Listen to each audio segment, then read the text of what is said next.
நான் ரீசெண்டாக பார்த்த ஒரு விஷயத்த கண்டிப்பாக உங்ககிட்ட ஷேர் பண்ணணும்னு அப்படின்னு ஆசைப்படுறேன்.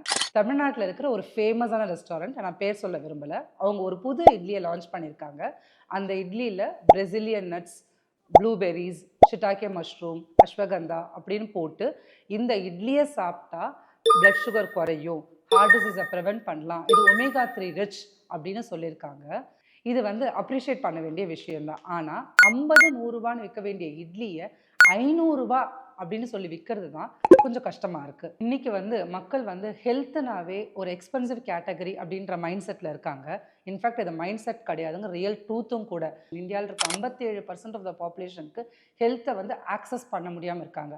இதுக்காக கவர்மெண்ட்டும் ரெகுலேஷன்ஸும் எவ்வளவோ பாடுபட்டு அவங்களோட பாலிசியில் health affordability to all, health accessibility to all அப்படின்ட்டு அந்த பாலிசியில் யூனியன் ஹெல்த் கவரேஜ் மூலயமாவும், சஸ்டைனபிலிட்டி டெவலப்மெண்ட் கோல்ஸ் 3 and 4 மூலயமாவும், double burden of malnutrition மூலயமாவும் எவ்வளவோ போராடி இதை கொண்டு வந்துட்டு இருக்காங்க.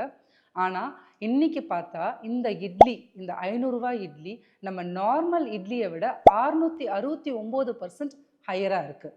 இது இன்னைக்கு நம்மளுக்கு தேவையில்லாத விஷயம்தான்.